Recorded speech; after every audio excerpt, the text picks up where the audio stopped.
Divorce is always tough. But sometimes it's just the start of a new game. After signing the divorce papers, the woman decided to teach her ex's family a lesson. She accidentally canceled all the automatic payments that had kept her mother-in-law's family living comfortably for years. Her ex-husband showed up at her apartment, confused and demanding answers. But when the door opened, he froze and broke into a cold sweat. Hello, dear listeners. Welcome back to my channel. Today I have another interesting story for you. Sit back and enjoy. Taisiya first visited her fiancé's mother on a rainy October evening. She held a box of Napoleon cake and a bouquet of chrysanthemums. Bogdan, her fiancé, nervously adjusted his shirt collar. He whispered, "My mom might seem strict, but she has a heart of gold." When they walked into the big living room, filled with old dark wood furniture and Soviet-style rugs, Bogdan said, "Mom, this is Taisiya." Lyudmila Georgievna Kravets stood up slowly, like a queen about to meet a peasant. She was around 50, with styled hair and sharp gray eyes. She looked at Taisiya in a way that could freeze boiling water. "Nice to meet you," she said, stretching out her hand like she expected it to be kissed. "Bogdan told me a lot about you." Taisiya smiled, trying to hide how awkward she felt. She was 24, worked as a programmer at a small IT company, rented a small apartment, and saw herself as fully independent. But under that sharp gaze, she suddenly felt like a schoolgirl taking an exam. "Thank you for having me," Taisiya said, handing over the cake. "I wasn't sure what you liked, so I brought something classic." "How sweet," Lyudmila said without even looking at the box. "Bogdan, take it to the kitchen and make strong tea." Bogdan left, and the two women were alone. Lyudmila sat back in her chair and motioned for Taisiya to sit on the couch across from her. "So, you're a programmer," she began, like it was some kind of illness. "Interesting job. I guess it pays well." "Well, work is work," Taisiya said, unsure. "But I like it." "Are you planning to start a family? Or is your career more important?" The question felt like a trap, and Taisiya knew it. If she said her career was more important, she'd look selfish. If she said family was more important, she'd probably get a lecture about how modern women don't know how to be good wives. "I think you can do both," Taisiya answered carefully. Lyudmila Georgievna smiled. "You can try. But Bogdan is my special boy. He needs a lot of attention. His father died young, and I had to raise him all by myself. I gave him everything I had." Taisiya nodded, not sure what to say. Bogdan did seem very close to his mother, but she thought it was just a sweet sign of how much he cared for her. "Mom, the tea is ready," came Bogdan's voice from the kitchen. "Go help him," Lyudmila said. "Otherwise, he'll break everything. He's so clumsy." In the kitchen, Bogdan was nervously moving around the kettle. "So, did you like Mom?" he asked, placing cups on a tray. "She seems like a strong woman," Taisiya said carefully. "She just wants to be sure you're serious," Bogdan said, hugging her around the waist. "You know, after my dad died, she became really protective. She's scared someone might take advantage of me." Taisiya wanted to say that at 26, he should be able to figure that out on his own. But she kept quiet. She loved this kind, gentle guy with a boyish smile and a shy habit of tugging the hair at the back of his head. Over tea, Lyudmila started asking questions about Taisiya's family, her salary plans. She did it casually, like it was small talk. But Taisiya felt every word was being judged and stored in her mind. "Where do your parents live?" "In Samara. My dad works in a factory and my mom is a teacher." "Oh, government workers. That must have been tough, raising a child." "We were fine," Taisiya replied, feeling the need to defend her family. "My parents gave me a good education and raised me to be a decent person." Of course," Lyudmila Georgievna said with a wave of her hand. "I mean, now that you earn well in IT, you can help your parents too." "I do help them," Taisiya replied. "That's wonderful. Family is everything," Lyudmila nodded. "Bogdan and I are very close. He's so caring, always ready to help if needed." Bogdan sat there smiling, nodding at everything his mother said. Taisiya thought it seemed a bit odd for a 26-year-old man, but she quickly pushed the thought away. 6 months later, they got engaged. Lyudmila Georgievna reacted with almost too much excitement. "What joy!" she exclaimed, hugging Taisiya. "Finally, our house will have a real family again." She immediately took over planning the wedding, as if Taisiya couldn't handle it herself. She suggested a restaurant she liked, a bridal salon her friend owned, and a florist she trusted. "Thank you for the help, Lyudmila," Taisiya said politely. "But Bogdan and I were thinking of keeping the wedding small." "Small?" Lyudmila repeated, like Taisiya had said something shocking. "But this is my son's only wedding. How can you be cheap about something so important?" "We're not being cheap," Taisiya said gently. "Bogdan, maybe you can explain?" But Lyudmila turned to her son. "Tell her that in our family, we celebrate big moments with dignity." Bogdan looked from his mother to his fiancé. Finally, he said, "Taisiya, maybe Mom's right. It's our only wedding. We should do it properly." So Taisiya gave in. The wedding was fancy, expensive, and completely different from what she had imagined. Lyudmila acted like the star of the show, floating between the tables, smiling and accepting compliments like it was her party. After the honeymoon in Turkey, also planned by Lyudmila, the couple rented a 2-bedroom apartment close to her house. Taisiya had wanted to live farther away, but Bogdan insisted. "Mom's alone. She needs me nearby. What if something happens?" "Bogdan, your mom is 50. She's perfectly fine," Taisiya said. "You don't get it. She gave everything to raise me. Now it's my turn to be there for her."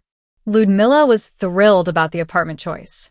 She got a copy of the keys and started stopping by regularly, mostly during lunch, when Taisiya was at work. She'd cook, clean, and move things around however she liked. "Mom means well," Bogdan explained when Taisiya gently tried to set some boundaries. "She's just used to taking care of everything." The first request for money came 1 month after the wedding. One evening, Lyudmila Georgievna called. Her voice sounded tired and upset. "Taisiya, my dear, I'm sorry to bother you. Could you help me buy some medicine? My heart's been hurting, and I still have a week until my pension." "Of course, Lyudmila Georgievna," Taisiya replied right away. "How much do you need?" 5,000 will be enough. I'll pay you back as soon as I get my pension." Taisiya sent the money without telling Bogdan. She didn't want him to worry about his mom's health. 2 weeks later, there was a flood at Lyudmila's place. The neighbors upstairs had water leak into her apartment. "We need to fix the wallpaper and do some repairs," she said over the phone. "Can you imagine? Everything's ruined. I can't live like this. And I have no money for repairs." "How much do you need?" Taisiya asked, already guessing what was coming. "About 15,000. I know it's a lot, but I don't know who else to ask." This time, Taisiya told Bogdan. But he just shrugged. "Mom's in trouble. Of course we have to help her. You can hear how stressed she is." So the money was sent, the wallpaper was replaced, and then, a month later, Lyudmila called again. This time, a distant relative of Bogdan's father had died. The family didn't have money for a proper funeral. "I can't let someone from Bogdan's side be buried like a beggar," Lyudmila cried. "What will people think of us?" "How much do you need this time?" Taisiya asked, exhausted. 12,000. "I know it's a lot, but it's for the family." At this point, Taisiya started to feel like she was stuck in a pattern. Every time she tried to talk to Bogdan about it, he brushed her off. "Mom doesn't ask unless she really needs it," he said. "We're not broke. We can help." "Bogdan, this is the 3rd time in 2 months. So what? Family is family. Mom gave everything for me. Now it's my turn to take care of her." "But it's our money," she said. He corrected her. "My money is our money. We're married. Or, do you not agree?" Taisiya stayed quiet. She really believed in supporting family, and she didn't want to seem selfish. She loved Bogdan and didn't want to hurt their relationship over money. Another 6 months passed, and the requests became regular. Sometimes, it was Bogdan's sister Marita going on vacation with her kids, but not having enough for the tickets. Other times, Ludmila's washing machine broke down. Or she needed emergency dental work. Taisiya started working more and more. She took on extra projects, but the money kept disappearing like water. One day, she started tracking all their spending and was shocked. In just 6 months, over 100,000 rubles had gone to Bogdan's family. "Bogdan, we need to talk," she said one evening, showing him a notebook with all her calculations. "About what?" he asked. "Your mom is asking for money every 2 weeks. Look at the numbers." Bogdan glanced at the notebook and shrugged. "So what? Mom doesn't waste money. She spends it on the family's needs." "But we are a family too," Taisiya said. "We don't even have any savings. I can't even buy myself new clothes." "Taisiya, don't be selfish," he said. "Mom is alone, and life is hard for her. We're young. We'll earn more later." "I'm not being selfish," Taisiya said quietly. "But why are you so stingy when it comes to helping my family?" Bogdan looked hurt. "That's not fair," he said. Taisiya gave in again. She realized she was stuck. Every time she tried to set limits, she was made to feel like she was betraying the family. But a month later, something happened that changed everything. Taisiya got a promotion at her IT company and a salary increase of 30,000 rubles. She planned to save it for a down payment on an apartment. She and Bogdan had been dreaming of buying a place for a long time. But somehow, Ludmila Georgievna found out about the promotion. She showed up at their place with a cake and big congratulations. "You're amazing, Taisiya," she said warmly. "What a success. Now your life is going to be so different." "Thank you," Taisiya replied, a little embarrassed. "I worked really hard for it. I feel like I finally earned something big." "Yes, such a salary is a real achievement," Ludmila smiled. "Now you can focus more on your family." Taisiya didn't understand what she meant. But the next day, it all became clear. Ludmila called. She said she wanted to renovate the room where Marita and her kids were living. "They live in such old, worn-out conditions," she said. "I feel ashamed. And now that things are going well for you, you should start thinking about children too." "But Bogdan and I are saving for our own apartment," Taisiya replied. "Oh, the apartment can wait," Ludmila said. "But children grow fast. Aren't you embarrassed that your husband's nephews live like that?" Taisiya realized she was being pushed into a corner. If she refused, she'd seem heartless toward the kids. If she agreed, she'd have to give up her raise. She tried to compromise. "Okay," she said, "but only a small renovation, around 20,000. Of course, Ludmila agreed happily. "I'm not the kind of person to waste money." The renovation ended up costing 45,000. When Taisiya asked why, Ludmila explained it was because she had to buy only the best materials for the children. "I couldn't do the renovation with cheap materials," Ludmila said, trying to explain. "It's for the kids." Taisiya didn't argue. She quietly paid the extra amount. But deep down, she was starting to realize something. She had walked into a carefully planned trap. And getting out wouldn't be easy. A week after the room was renovated, Ludmila showed up at the newlyweds' apartment with a new idea. She sat at the kitchen table, sipping tea from her favorite rose-covered cup, which she already considered hers, and began speaking like a professional financial advisor. "Taisiya, my dear," she said, setting down her cup. "I've been thinking about your household spending. You're still young, inexperienced, money just slips through your fingers. But I know how to manage a household." Taisiya looked up from her laptop, where she was checking work emails. She had learned to recognize that tone, the one her mother-in-law used right before asking for money again. "What do you mean?" she asked carefully. "Why so nervous?" Ludmila chuckled. "I want to help you get your finances in order. Look, your expenses like utilities, food, and medicine for me. That's all family stuff, right?" "Yes," Taisiya nodded, unsure where this was going. "So why keep asking and sending money every time? Let's just make automatic payments. You can set it up in your bank app. It'll all be paid on time. It's much easier, don't you think?" Bogdan looked up from his newspaper. "Mom has a point.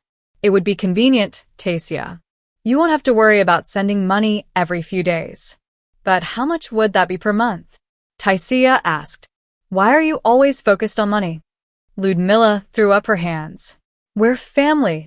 Well, let's say utilities 8,000, groceries 10,000, medicine 1,000. So 20,000 in total. For your salary, that's nothing. 20,000 is not nothing, Taisiya said firmly. Tasechka, Bogdan said gently. Mom's not asking for luxuries. Just basic needs. Yes, just the basics, Ludmila added. I'm not buying fur coats. Just bread, milk, and blood pressure pills. Taisiya felt like she was being gently pushed into another corner. If she refused, she'd look like a cold, greedy daughter-in-law who didn't want to help an older woman with her everyday needs. Okay, she finally agreed. But let's fix it clearly, 20,000 a month. Wonderful. Ludmila clapped her hands. You're such an understanding girl. Bogdan, you're lucky. Your wife is pure gold. The automatic payments started the first day of the next month. Taisiya set it all up, thinking at least now things would be more predictable. But just a week later, Ludmila called again, this time with another urgent request. Taisiya, I'm so sorry to bother you again. It's just, Merida's eldest son is sick. He needs to see a private doctor. I can't let the child suffer. Ludmila said, but you already have the 20,000. Taisiya reminded her, Sweetie, that money is for regular expenses. This is an emergency. The doctor charges 5,000, plus tests, just a few more thousand. Ludmila Georgievna, we agreed on a fixed amount. Her mother-in-law's voice turned cold. We're talking about a child's health. Don't you feel bad for your nephew? Taisiya gave in and sent 8,000, but in her mind, she realized the automatic payment system wasn't working as planned. It had become a base amount, with extra urgent costs added on top. A month later, the new emergency was her sister-in-law's birthday. Ludmila called again, excited. Merida does so much for the family, she explained. She helps me with the house and takes care of the kids. We have to celebrate her birthday properly. How much will that cost? Taisiya asked, though she already knew it wouldn't matter. Well, 15,000 should be enough. Something simple, but nice. In the end, the party cost 23,000. Ludmila explained the extra cost by saying, the cafe had amazing cakes, and she just couldn't say no to the kids.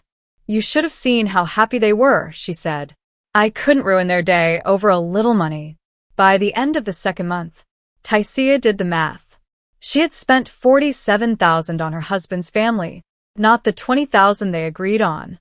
The system worked like a drain. The base amount disappeared quietly, and extra costs kept piling on. That evening, she turned to her husband. Bogdan, we need to talk. Your mom is spending twice what we agreed. Bogdan shrugged. Things happen. Life is full of surprises. But we made a deal. We agreed on an amount. Taisiya, don't be difficult. Mom isn't spending it on useless stuff. It's all for the family. For her and your sister's family. We don't even have our own savings. But we have a family that will support us if anything goes wrong. Bogdan replied, that's more important than money. Taisiya realized her husband didn't see the problem. For him, whatever his mom said was the final word. He would never question her. So, Taisiya tried to talk to Ludmila herself. But her mother-in-law danced around the topic. Sweetheart, why are you counting every penny? She said, we're a family, not an office with spreadsheets. Today you help us, tomorrow we'll help you. And when is tomorrow coming? Taisiya asked. Oh, don't jinx yourself. Ludmila threw up her hands. You're young, healthy, and have a good job. Why would you have problems? I'm old, I have health issues, and retirement isn't easy. By the end of the conversation, Taisiya felt like she was the bad guy. A selfish, heartless daughter-in-law. Ludmila Georgievna had a special gift. She always made the guilty one look like the victim, and the victim feel like the guilty one. By winter, the number of automatic payments had grown. Now she suggested adding sports classes. For Merida's kids to the list of regular expenses. The boys are growing up, she said. They need physical activity. Merida's raising them alone. It's hard for her. But you understand how important it is for kids to play sports. Taisiya hesitated. These are extra expenses. Come on, Taisiya. This is an investment in the future.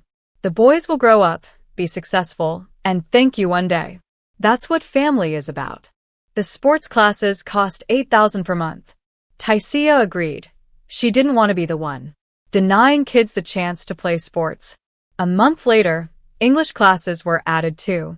Nowadays, you can't get anywhere without English. Ludmila insisted. You work in IT, you know how important it is. Taisiya asked, but why am I paying for someone else's children to learn English? What do you mean someone else's? Her mother-in-law snapped. They're married as kids. Your nephews. Your own family. Taisiya gave in again. Her workdays stretched to 12 hours. She took every project she could find, just to keep up with the growing bills for her husband's family. At home, she could barely keep her eyes open. The moment she walked in, she'd collapse into a chair. And Bogdan? He greeted her with, "What should we cook for dinner?" "I don't know," she said, exhausted. "Let's just order something." Again, Bogdan frowned. "Mom says home-cooked meals are healthier." "Then cook it yourself." "I don't know how to cook, you know that." "What's wrong with you lately? You're always so angry." Taisiya stayed silent. He was right, she was angry. Angry, exhausted, and hopeless. She worked like crazy to support a family that treated her like a money machine. She hadn't bought herself clothes in 6 months. She wore worn-out jeans, old sweaters, repaired her tights, skipped makeup, while Marita and the kids always had something new. New clothes, new activities, proud stories about football and English lessons. "Thank you, Taisiya," Marita would say at family dinners. "You've helped the boys so much. They're doing great in football and speaking English now." "Oh, it's nothing," Taisiya replied, embarrassed. "It's for the kids.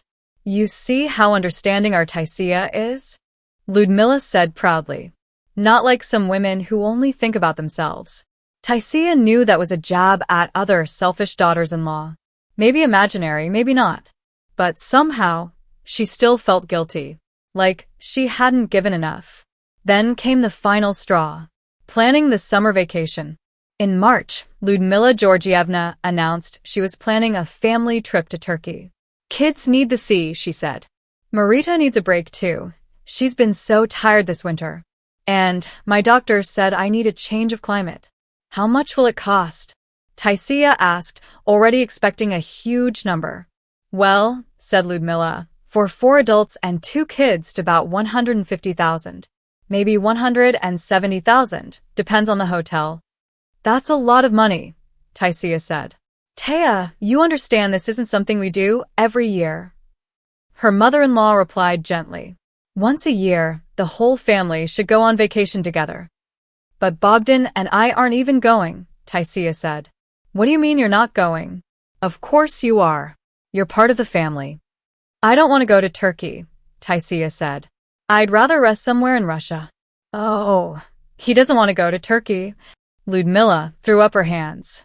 "The sea is amazing there. The hotels are beautiful. People dream about going to Turkey, and you just don't want to?"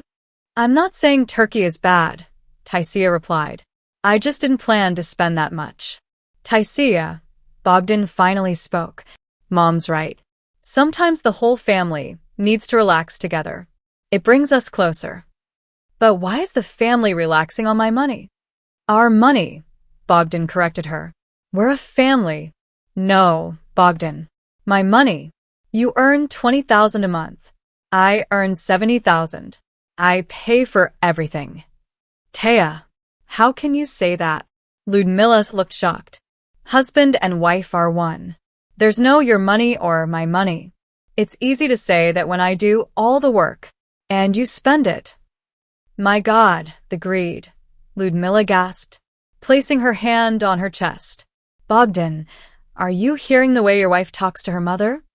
"Taisiya, calm down," Bogdan said quietly. Mom doesn't deserve this. And I do. You deserve a loving family that surrounds you with care, Ludmila said sweetly. But love comes with sacrifice.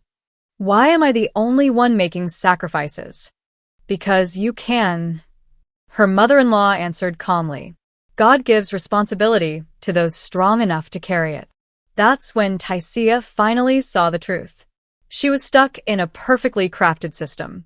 Ludmila knew exactly how to make any request sound like a matter of family duty. And Bogdan, raised to worship his mother, always took her side, no matter what. The trip to Turkey ended up costing 180,000 rubles. Taisiya spent all her savings on it, money she had been putting aside for a mortgage down payment. Thank you, my dear, Ludmila Georgievna said emotionally, once the tickets were bought. You're so generous, such a family woman. Bogdan, take care of this wonderful girl. I will, Bogdan nodded. I'm not stupid. But Taisiya just sat there thinking. I'm the stupid one. A fool who let herself become a walking wallet for someone else's family. A fool working 12-hour days to pay for other people's vacations. A fool who kept quiet and smiled while being used. And right then, for the first time, she thought this life needs to end. July was brutally hot. One night, after working late again and leaving the office around 10:30, Taisiya was exhausted, driving home, when her phone rang. It was Ludmila Georgievna, sounding cheerful and excited. Taisiya, sweetie, I have great news, she sang. Can you believe it? Our Bogdan turns 27 in 2 weeks. Such a big day. I remember, Taisiya replied tiredly, turning on the car's air conditioning. Bogdan and I were just planning to celebrate quietly at home. At home? Her mother-in-law sounded horrified, like Taisiya had suggested celebrating in a dumpster.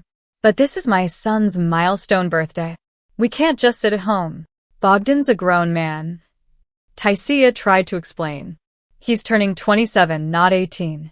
A son is always a child to his mother. Ludmila said, sounding wise. I've already planned everything. We'll rent a banquet hall at the White Knights restaurant. We'll invite all the relatives and friends. Let everyone see what a wonderful man my son has become. But that will be so expensive, Taisiya said. Money comes and goes. Ludmila replied dramatically. But memories last forever. I've already talked to the manager. A hall for 40 people, banquet included, about 80,000 rubles. Plus music, a photographer, flowers. 80,000? Taisiya almost hit a street pole. Ludmila Georgievna, this is insane. This isn't insanity, it's love for my son. Her mother-in-law said coldly. But if you're too stingy to spend on your own husband. I'm not greedy, Taisiya interrupted. We just don't have that kind of money for parties. What do you mean you don't have money? What about your salary? What about bonuses? You work in IT, they make loads of money there. Not that much, Taisiya replied, feeling her irritation grow. They don't hand it out with a shovel. I work hard for my paycheck. Exactly, said Ludmila Georgievna. You earn good money, so spend it on something meaningful, not on nonsense. What nonsense? Taisiya asked. Well, clothes, makeup, that stuff isn't a necessity. Taisiya went quiet. She hadn't bought clothes in 8 months. She hadn't been to a beauty salon in 6. Even her face cream was the cheapest one on the shelf. Ludmila Georgievna, she said calmly, let's do a smaller celebration. Just close friends, and we can have dinner at home. Taisiya, her mother-in-law's tone turned cold and sharp. I didn't ask your opinion on how to celebrate my son's birthday. I informed you what we're doing. But I'm the one paying, Taisiya said. Then pay happily. Don't make that face, like I asked you to sell me a kidney. She hung up.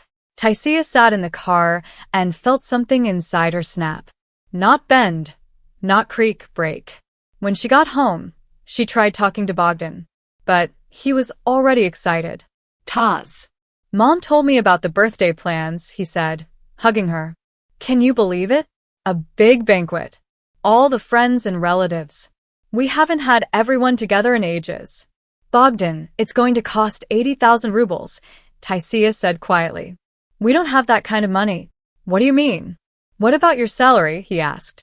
My salary goes toward helping your family, paying off the car, school stuff for your nephew, your mom's meds, and that trip to Turkey. Those were all important things, Bogdan shrugged. And birthdays only happen once a year.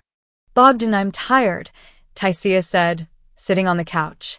I'm tired of being the ATM for your family. Don't say that. What ATM? We're a family. You and I are a family, she said. But your mother and sister, they're your family. Not mine. Taisiya. How can you say that? Because it's the truth, she answered. Bogdan got upset. Fine. Then you talk to Mom. Tell her you don't want to spend money on your own husband. Oh, I'll talk to her, said Taisiya. The next day, she showed up at Ludmila Georgievna's apartment. Her mother-in-law opened the door in a bathrobe, hair in curlers, clearly not expecting her. Taya? What's going on? Ludmila Georgievna, we need to talk about Bogdan's birthday. Come in, she said, stepping aside. Her mother-in-law led her into the living room. Would you like some tea? No, thanks. I just want to say that 80,000 rubles for a party is way too much. Too much for who? Ludmila Georgievna asked, sitting in her favorite chair. For my son or for your husband? For our family budget, Taisiya replied. What budget? Bogdan makes next to nothing. Everything depends on your salary. So this is your budget, not ours. Exactly. It's my budget. And I don't want to spend 80,000 on a fancy party. You don't want to? Her mother-in-law narrowed her eyes. So, what do you want? A simple family dinner. That costs 10 to 15,000. Are you joking? Ludmila Georgievna said. You can't even buy a good cake for that. Not one that's decent. You can if you don't order it from a luxury bakery. Oh, I see, she snapped, standing up. So for my son, I should get some cheap store-bought cake? Maybe even throw his birthday in a roadside cafe? That's not what I meant, Taisiya said. Don't act like you're not trying to save money on my son. My only son, her mother-in-law shouted. I gave my life to raise him. I didn't eat enough, I didn't sleep, just so he'd grow up decent, and now his wife doesn't even think he deserves a proper birthday. I never said that, Taisiya replied. Oh, but you meant it with all your hints, Ludmila yelled. 15,000 for a birthday? I spend that much on your automatic bill payments every week. Exactly, said Taisiya. You're spending my money, not yours.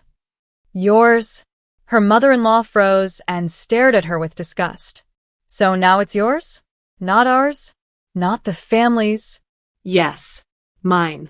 Because I'm the one earning it. You know what, sweetheart? Ludmila Georgievna said in a cold, sharp voice. Take your money and get out of here. My son will find a real woman. One who won't count every penny. That's a great idea, said Taisiya calmly. That's exactly what I'll do. What do you mean? Her mother-in-law looked confused. I'll take my money and leave. Thanks for the advice. Ludmila blinked, clearly stunned. She wasn't used to her threats backfiring. Usually, Taisiya would apologize and give in. You wouldn't dare, she said weakly. I would. And I am. Taisiya turned and walked toward the door. I'm done. That evening, she told Bogdan she was filing for divorce. At first, he didn't believe her. Taisiya, come on. What are you saying? Divorce? Just because of a birthday. Not because of the birthday. Because of years of living with your mother. Mom loves you, he said. She's just used to taking care of us. Bogdan, your mother doesn't take care of you. She drains you. She's a parasite. And you're letting her do it. Taya, are you crazy? Mom's an older woman. She needs support. Your mom is 50 and healthy as a horse, Taisiya said. She doesn't need care. She just wants money. But we're a family. No, Bogdan. Your family is your mom and your sister. I was just the one paying for everything.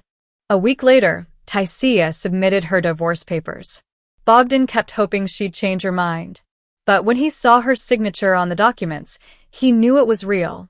Taisiya, at least wait until my birthday, he pleaded. Mom already planned everything. All the guests are invited. She can still celebrate, Taisiya said calmly. With her money. But she doesn't have that kind of money. Not my problem, Taisiya replied. That same day, she opened her banking app and began turning off every automatic payment. Utilities for her mother-in-law? Disabled. Monthly food delivery? Disabled. Payments for sports classes? Disabled. English course fees? Disabled. She did it all calmly, even with a small smile. Each canceled payment felt like a chain falling off. Finally, she canceled the banquet hall payment, 80,000 rubles. That's still in my account, she said out loud to the empty apartment. Let's see if your precious son's birthday still happens. The next day, Bogdan found out when his mother called him at work, panicking. Bogdan, get over here now, she cried. Your wife went crazy. She shut off everything. I can't even pay for electricity. Mom, calm down. I'll be there soon. And the banquet. I already invited people. What do I tell them? Don't worry. We'll figure something out. Bogdan rushed to Taisiya's office. She was sitting in a meeting room, reviewing code when the secretary walked in.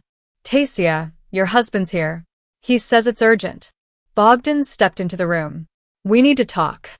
There's nothing to talk about, she replied, eyes still on the screen. I've already made my decision. Mom's freaking out. You turned off everything. Yes, I did, she said. I'm not supporting your family anymore.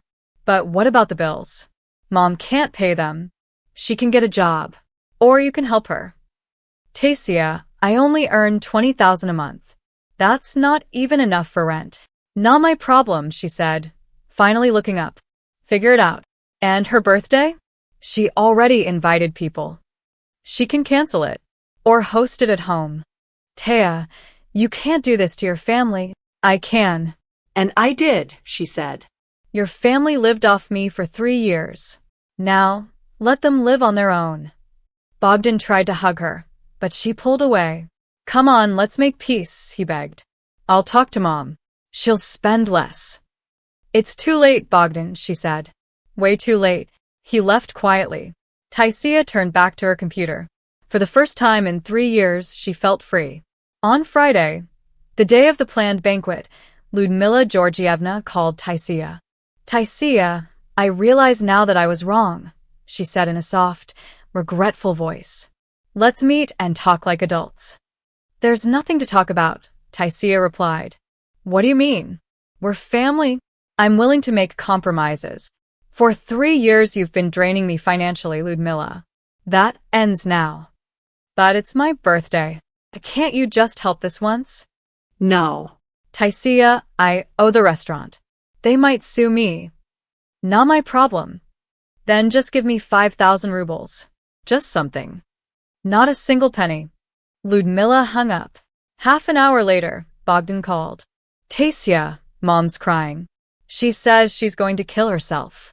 Stop it, Bogdan. She's not serious. She's actually taking pills. Your mom loves herself too much to do anything drastic. She's just trying to manipulate you.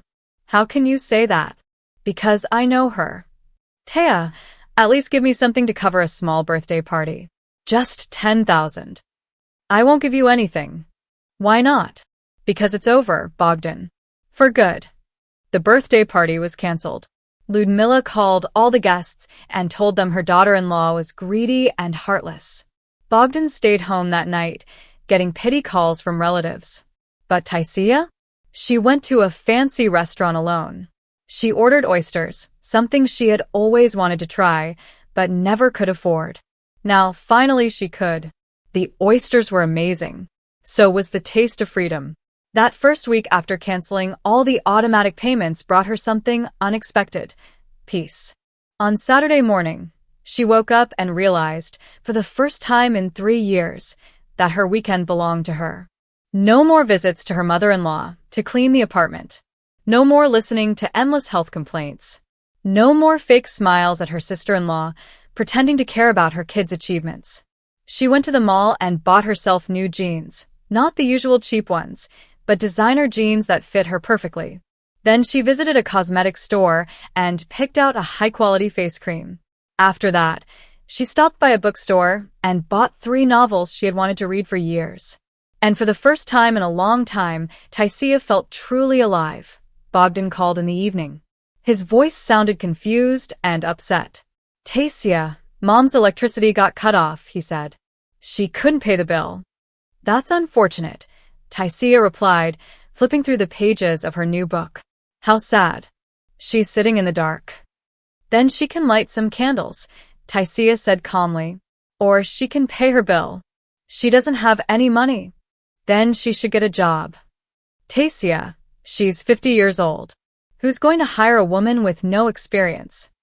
They will if she actually wants to work, Taisiya said. Shops, offices, and cleaning companies are always hiring. She's just not used to working. Then it's time she got used to it. I supported your whole family when I was 24. She can support herself at 50. Taya, you've changed. You've become cold. No, she said. I've become fair. Bogdan hung up. Taisiya went back to reading. She read until 2 a.m., loving the fact that now, finally, she had time for herself. There was no need to wake up early, no need to cook for her mother-in-law, no need to drive the kids from gym to sports classes. She was free. 3 days later, Lyudmila Georgievna called. Her voice sounded quiet and humble. Taisiya, I need to talk to you, she said. There's nothing to talk about in person, Taisiya replied. There is, Lyudmila insisted. I want to apologize. I don't accept apologies. Taisiya, just hear me out. I realize now that I was wrong. Good. But that doesn't change anything. It does. I'm willing to make compromises. We don't have to stick with 20,000. Maybe just 10. Or even less. You still don't get it, do you? Taisiya said. There won't be 20,000. Or 10,000. Or even 1,000. There will be nothing. But how am I supposed to live? That's your problem. Taya, I'm an older woman. You're a healthy 50-year-old. You can work. But where? No one will hire me. They will if you actually try instead of sitting around waiting for money from your son. Lyudmila started crying on the phone. This time it wasn't fake. The sobbing sounded real. Taisiya, I'll starve. No, you won't. Get a job and live like everyone else. But I don't know how to work. Then learn. It was hard for me too in the beginning, but I managed. Taisiya, please. Just a little money. For the basics. No, Taisiya said firmly. Not a penny. But why? I loved you like a daughter. No. You loved my wallet. You used me. That's not true. I really did care about you. You cared about my income. Goodbye, Lyudmila Georgievna. Taisiya hung up and blocked her mother-in-law's number. Then she blocked Bogdan. Then she blocked her sister-in-law. She didn't want to hear any more complaints or requests. A month later, some gossip reached her. A coworker told her what was going on with the Kravitz family. She had run into Lyudmila Georgievna at the mall, wearing a cleaner's uniform. Can you believe it? Inga said during lunch. I saw your ex-mother-in-law. She was mopping the floors at the mega mall. She looked so tired and old. I almost didn't recognize her. So she's working now, Taisiya said without emotion. She told me you left them in hard times. They didn't know how to live without your help. Well, now they know, Taisiya replied. Taisiya, don't you feel sorry for her? No, she answered honestly. Not one bit. But she's an older woman. Inga, Taisiya said, that woman lived off me for 3 years. She enjoyed her life, sent her kids to fancy clubs, went on vacations, all on my dime. Now it's her turn to earn her own money. But being a cleaner is hard work. It was hard for me too, working 12 hours a day to support her.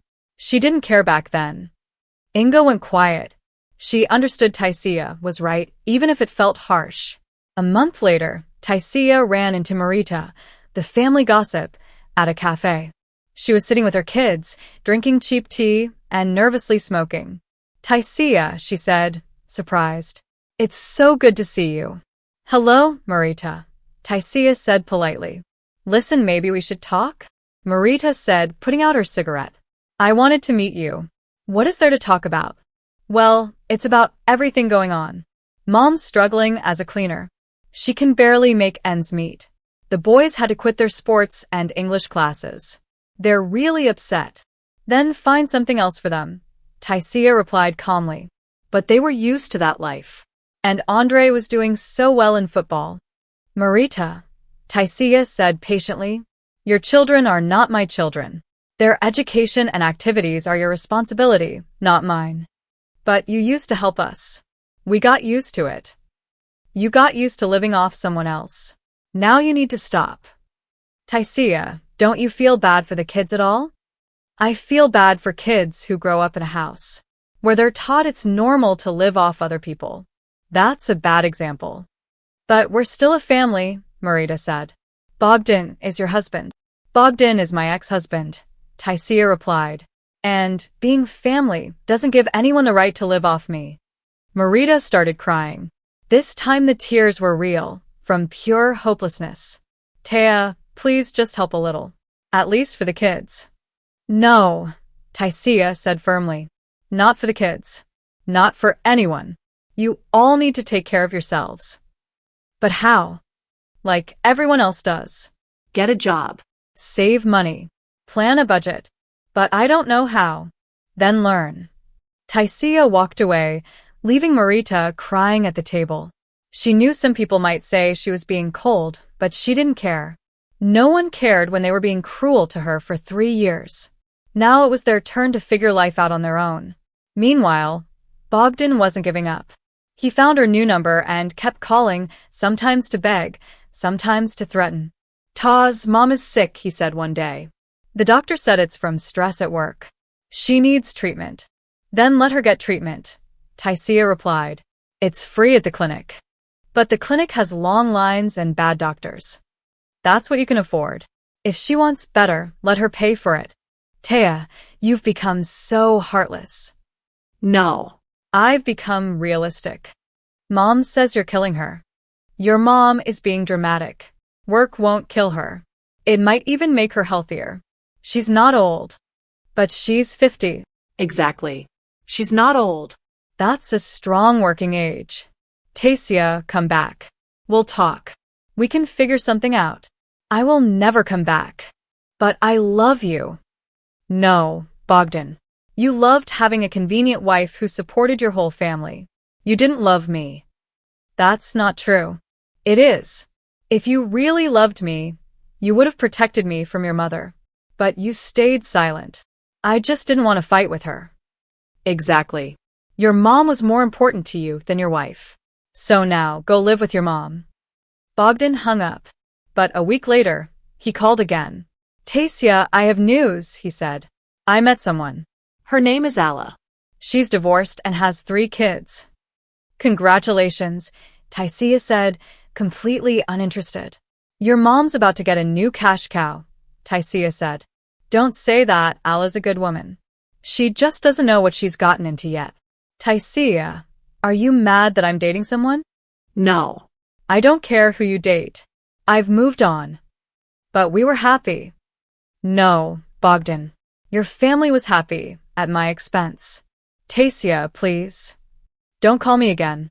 I honestly wish you happiness with your new wife. Taisiya hung up and blocked his number again. She knew Bogdan would probably marry Alla.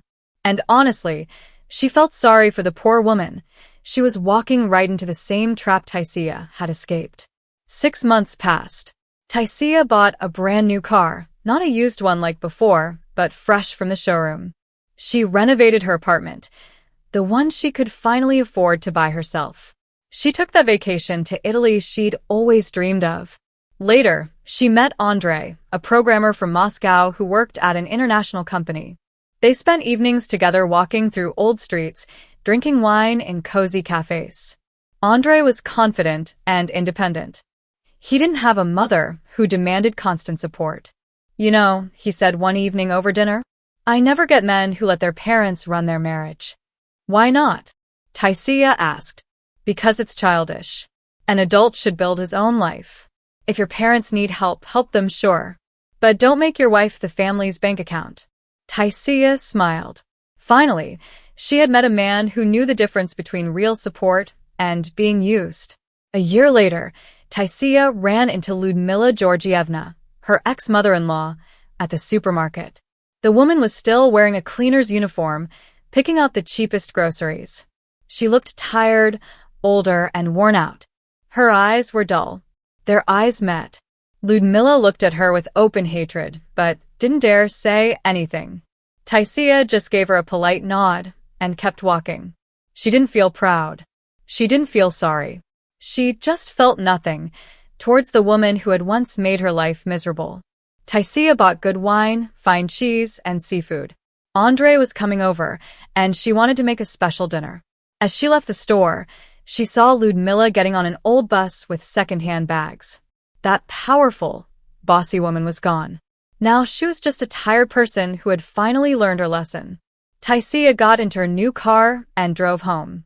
Her loving partner was waiting. She had an exciting job, big plans for the future, and most importantly, no one draining her anymore. She was free.